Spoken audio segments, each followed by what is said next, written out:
Bonjour, je m'appelle Marie et je pense vraiment des belles choses d'Éole. Et ce qu'il faut savoir, c'est qu'en fait, Éole a permis de me rendre compte que je ne sais vraiment pas travailler. Non pas que je suis fainéante, mais tout simplement parce que émotionnellement, je ne sais pas gérer. Et puis, il y a aussi ce problème de frustration. Et alors aussi, Éole m'a permis de me rendre compte que le talent artistique pouvait plaire à un grand public. Et alors aussi, avec les interactions chez Éole, ça m'a permis de me rendre compte que on pouvait m'apprécier tel que j'étais. Parce que j'ai longtemps cru que, justement, du fait que je suis intolérante, que tout m'énerve vite, etc., je pensais qu'on pouvait pas m'aimer, à part ma famille. Et en fait, ici, ça m'a permis de savoir que les gens pouvaient m'apprécier comme j'étais. Et alors, Alessandra, elle est vraiment impliquée dans son travail. Elle fait vraiment les choses à fond. Et elle fait en sorte que chacun, avec ses difficultés, ses défauts, ses qualités, permet d'avancer beaucoup plus loin chaque jour. Éole m'apporte un lien sociable très fort avec d'autres personnes autistes et elle m'apporte aussi de la créativité.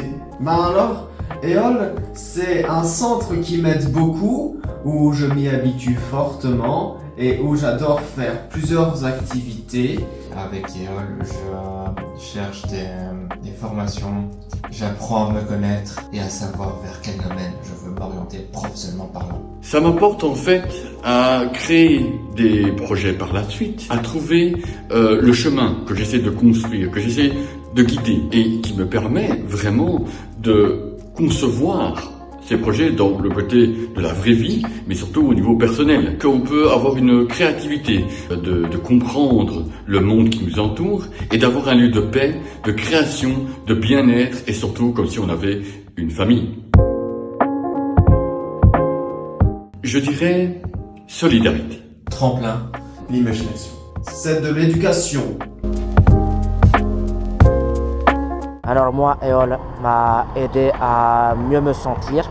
C'est pas la perfection, mais je me sens déjà mieux.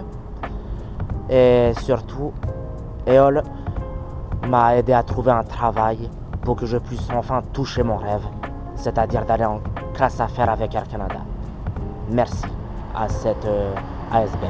Alors moi, ce que je fais à Éole, le lundi, je vais à mon coaching et le vendredi, je vais à l'activité avec les MOOS. Ce que je fais en coaching, j'explique ce que je ressens, j'éprouve, je cite mon humeur du jour et à améliorer mon quotidien.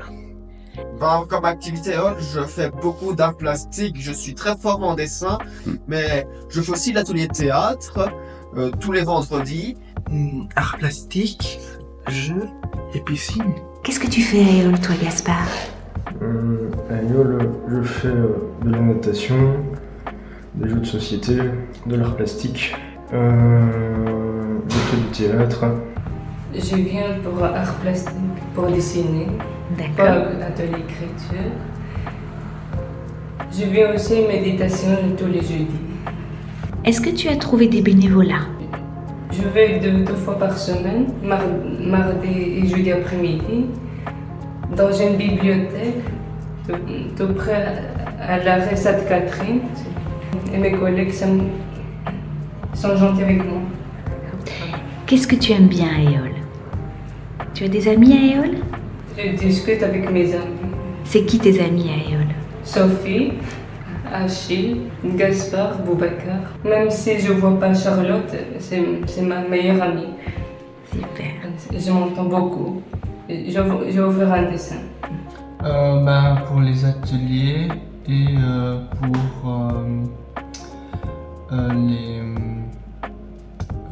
pour le coaching. Et l'atelier auquel tu aimes bien venir, c'est lequel? C'est l'atelier art. Ok. Et pour le coaching, qu'est-ce que tu as travaillé à Éole en coaching? J'ai travaillé le code de la route et j'ai fait aussi de la recherche d'emploi. D'accord. Et donc du coup, ça a abouti ces trucs-là? J'ai réussi mon permis théorique et je vais bientôt commencer un CAP chez Makissou. Super. Tout va bien? Oui. Qu'est-ce que tu viens faire à Éole, toi? Et moi je viens dessiner. Et en dehors d'Éole, qu'est-ce que tu fais? Tu vas où? Au Créum Bruxelles. Qu'est-ce que tu fais au Créum Bruxelles? Je dessine et aussi avec l'aquarelle. Tu es un artiste? Oui, je suis un artiste. Super. Tu viens à Éole? Un peu. Oui. Et qu'est-ce que tu fais comme activité à Éole? En fait, c'est parce que je fais un beau dessin. Oui. Tu fais l'art plastique? Oui. Et quoi d'autre? Pas de bruit. On fait pas de bruit parce que... Oui, il n'y a pas de bruit à Éole, d'accord. En fait... Et tu fais quelle autre activité? Avec Maxime, qu'est-ce que tu fais avec Maxime? Les jeux? Uno. Le Uno. Tu joues au Uno? Ouais. Ok. Et tu parles avec qui? Les copains? Parfois je parle beaucoup, un petit peu parler, donc ils sont occupés, on peut pas le déranger. Oui, tu déranges pas. Et tu parles avec qui? C'est qui les copains avec qui tu parles? Je parle avec aussi, mais on sait pas discuter, mais on sait pas m'aider, mais parce que je suis un enfant, mais ça... Tu es un adulte? Parce que je suis un peu un enfant. Ah, tu es un adulte mais avec un cœur d'enfant. Je suis un peu un enfant. Ce que je fais à Éole, j'adore faire de l'art plastique et je raconte une histoire. À qui? Aux enfants. Qu'est-ce que tu fais à Éole, toi? Tournage vidéo avec Serge et les autres. L'autre a un prénom. Et ce prénom se nomme Pierre.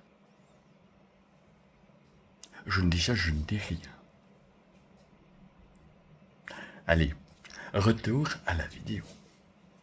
Et quand tu n'es pas à Éole, qu'est-ce que tu fais? Je suis à Atelier Indigo, je crée des dessins animés. Alors, à Éole, je suis animateur et également j'anime l'atelier vidéo et Éole Studio. Pour ceux qui ne savent pas ce que c'est qu'Éole Studio, c'est un studio où nous avons des personnes autistes autodidactes. Et le but évidemment de Éole Studio, c'est de promouvoir l'autisme dans l'audiovisuel et peut-être à avoir notre propre studio. Avec des sketchs, des courts-métrages et des documentaires. Des ateliers, et peut-être à montrer que les personnes autistes ne sont pas des gens qui se tapent contre les murs.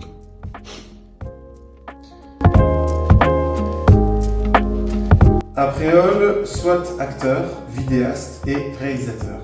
L'avenir que je me réserve, c'est de prouver que je peux travailler à mon compte, travailler en tant qu'indépendant avec mon projet qui s'appelle Sports Art Studio, qui serait un studio multidisciplinaire, une boutique et un e-shop en ligne, et commencer avec Éole Studio pour montrer justement ces compétences-là et montrer que l'humain est important. Mon petit mot de la fin, c'est... Il ne faut pas oublier que la qualité d'une vie, c'est l'humain. Et la plus belle chose qu'on a, c'est une famille immortelle. Même si ça se ne voit pas, même si c'est invisible, nous, on est là pour donner de l'amour et de la passion. C'est ce que Serge et moi en tout cas, et je dis ça en notre nom et peut-être pour tous les notre amour, c'est notre humanité. Abonnez-vous. Merci.